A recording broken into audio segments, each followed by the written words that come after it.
Welcome to day 73 of the Keto Carney Gapsivore-like challenge. This is also day number 7 of eggs. I made it through the 21 egg yolks you saw yesterday, but I have no appetite. I'm working remotely at a customer site today, so I'm gonna use my breaks to go on vigorous walks, do push-ups, pull-ups, do everything I can to generate an appetite, but I'm not sure I'm eating any eggs today. Of course, I'll keep you posted. This is all that stands between me and completing the 100 egg challenge. It's gotta be like 7 eggs, but I just can't eat right now. So this challenge may be going to day number 8.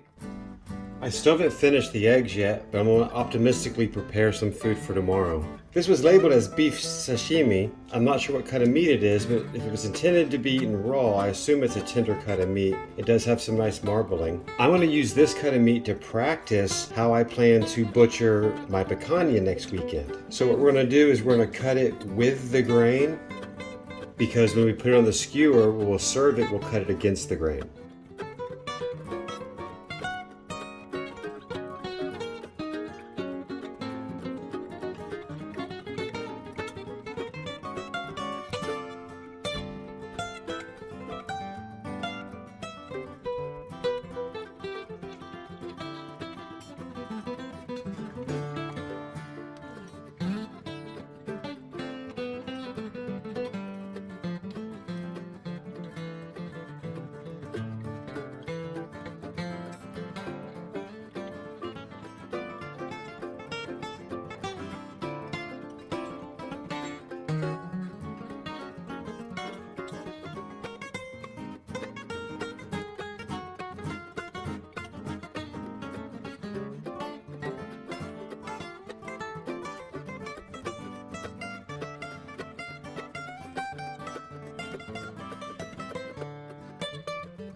How would you describe the difference between lifespan and health span?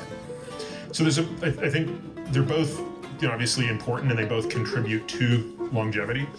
Lifespan, I think, is easier to understand because it's binary, and it's effectively the period of life in which you are not dead.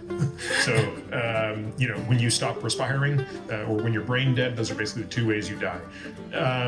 Health span is harder to understand, and there isn't even a clear definition for it. So there's a medical definition for health span, which is the period of time from which you are free from disability and disease. But it's not a very helpful definition. How old are you? I'm 34.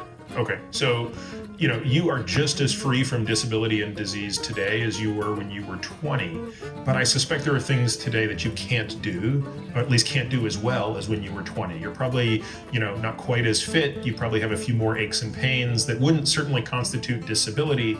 And by the time you're my age, which is 50, and I look back at when I was 20, there's a chasm between my performance. So I think a more nuanced description of health span might be one that focuses on the cognitive, physical, and emotional pieces of quality of life, but with a lot of granularity, right? So in the